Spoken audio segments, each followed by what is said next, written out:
Il a instruit les départements en charge de l'éducation à travailler en étroite collaboration avec le comité stratégique de Simandou pour la mise en œuvre effective des bourses d'excellence. Ensuite, Monsieur le Président de la République a souligné que la Guinée traverse une phase déterminante de son histoire, la période de refondation. Le chef de l'État a précisé que cette refondation ne saurait être réduite à un simple slogan ou à un ajustement institutionnel. Elle constitue une transformation profonde, durable et structurelle du modèle guinéen de gouvernance, de développement et de vivre ensemble. Dans ce cadre, Monsieur le Président de la République a réaffirmé que cette ambition est portée par une vision claire, le programme de développement socio-économique durable et responsable de la Guinée, le programme Simandou 2040. Il a précisé que ce programme constitue une véritable boussole pour construire une Guinée moderne, prospère, inclusive et respectueuse de ses ressources comme de ses citoyens. À ce titre, le chef de l'État a rappelé que ce programme devra guider l'action de chaque département ministériel et mobiliser l'ensemble des énergies et compétences nationales. Pour atteindre ces objectifs, le président de la République, son Excellence, le général Mamadi Doumbouya, a insisté sur l'impératif de cohésion gouvernementale. Il a rappelé les membres du gouvernement à œuvrer dans un esprit d'équipe fondé sur la collégialité, la coordination, la loyauté et la transparence. Il les a exhortés à éviter les démarches individuelles, à favoriser l'écoute et à rechercher la complémentarité dans les conduites de l'action publique. Abordant ensuite le référendum constitutionnel prévu pour le 21 septembre 2025, le chef de l'État a invité l'ensemble des ministres à s'impliquer pleinement dans cette échéance majeure. Il a rappelé que l'objectif est d'offrir à la Guinée une constitution qui lui rassemble et qui lui ressemble. Un texte enraciné dans ses réalités, ses besoins et ses aspirations, et non inspiré mécaniquement d'expériences étrangères. Il a souligné que cette nouvelle constitution doit constituer un socle pour l'avenir, un instrument de stabilité, de justice et de progrès, garantissant à la fois les droits, les libertés et les responsabilités des citoyens. À cet effet, il a enjoint les membres du gouvernement à mener des actions d'explication, de sensibilisation et de mobilisation dans un esprit républicain non partisan. En conclusion, le président de la République a rappelé aux membres du gouvernement qu'ils sont au service exclusif de la nation. Il a insisté sur les valeurs d'exemplarité, d'intégrité, de rigueur, sur l'intérêt général et le patriotisme qui doivent guider leur action quotidienne. Il a souligné que le peuple de Guinée attend des résultats concrets, une gouvernance fondée sur l'éthique et une amélioration tangible de ses conditions de vie.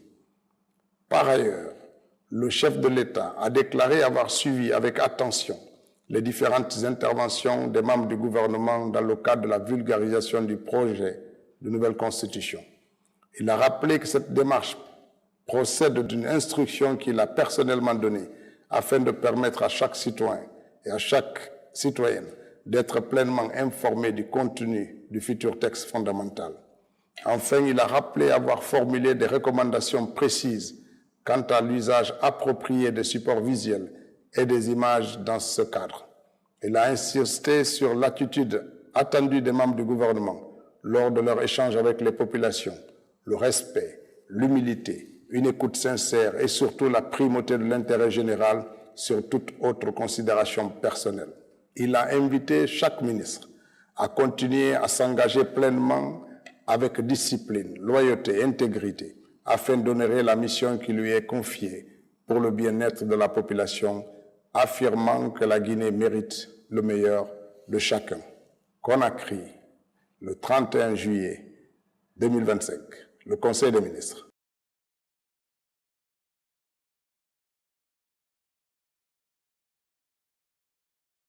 Il a instruit les départements en charge de l'éducation à travailler en étroite collaboration avec le comité stratégique de Simandou pour la mise en œuvre effective des bourses d'excellence.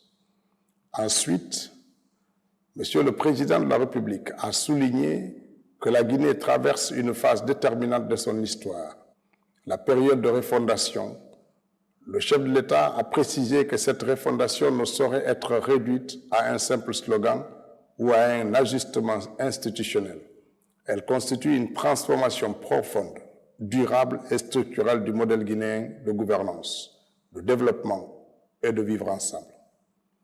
Dans ce cadre, M. le Président de la République a réaffirmé que cette ambition est portée par une vision claire, le programme de développement socio-économique durable et responsable de la Guinée, le programme Simandou 2040. Il a précisé que ce programme constitue une véritable boussole pour construire une Guinée moderne, prospère, inclusive et respectueuse de ses ressources comme de ses citoyens. À ce titre, le chef de l'État a rappelé que ce programme devra guider l'action de chaque département ministériel et mobiliser l'ensemble des énergies et compétences nationales. Pour atteindre ces objectifs, le président de la République, son Excellence, le général Mamadi Doumbouya, a insisté sur l'impératif de cohésion gouvernementale. Il a rappelé les membres du gouvernement à œuvrer dans un esprit d'équipe fondé sur la collégialité, la coordination, la loyauté et la transparence. Il les a exhortés à éviter les démarches individuelles, à favoriser l'écoute et à rechercher la complémentarité dans les conduites de l'action publique. Abordant ensuite le référendum constitutionnel prévu pour le 21 septembre 2025, le chef de l'État a invité l'ensemble des ministres à s'impliquer pleinement dans cette échéance majeure. Il a rappelé que l'objectif est d'offrir à la Guinée une constitution qui lui rassemble et qui lui ressemble.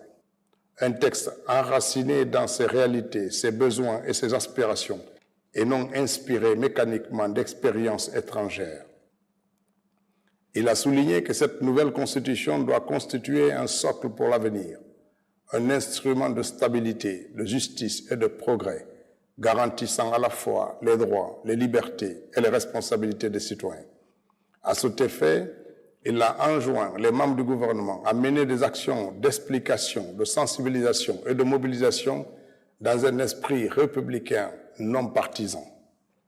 En conclusion, le président de la République a rappelé aux membres du gouvernement qu'ils sont au service exclusif de la nation. Il a insisté sur les valeurs d'exemplarité, d'intégrité, de rigueur, sur l'intérêt général et le patriotisme qui doivent guider leur action quotidienne. Il a souligné que le peuple de Guinée attend des résultats concrets, une gouvernance fondée sur l'éthique et une amélioration tangible de ses conditions de vie. Par ailleurs, le chef de l'État a déclaré avoir suivi avec attention les différentes interventions des membres du gouvernement dans le cadre de la vulgarisation du projet de nouvelle constitution. Il a rappelé que cette démarche procède d'une instruction qu'il a personnellement donnée afin de permettre à chaque citoyen et à chaque citoyenne d'être pleinement informé du contenu du futur texte fondamental. Enfin, il a rappelé avoir formulé des recommandations précises quant à l'usage approprié des supports visuels et des images dans ce cadre. Il a insisté sur l'attitude attendue des membres du gouvernement lors de leur échange avec les populations, le respect, l'humilité, une écoute sincère et surtout la primauté de l'intérêt général sur toute autre considération personnelle. Il a invité chaque ministre à continuer à s'engager pleinement avec discipline, loyauté et intégrité afin d'honorer la mission qui lui est confiée pour le bien-être de la population, affirmant que la Guinée mérite le meilleur de chacun. Conakry, le 31 juillet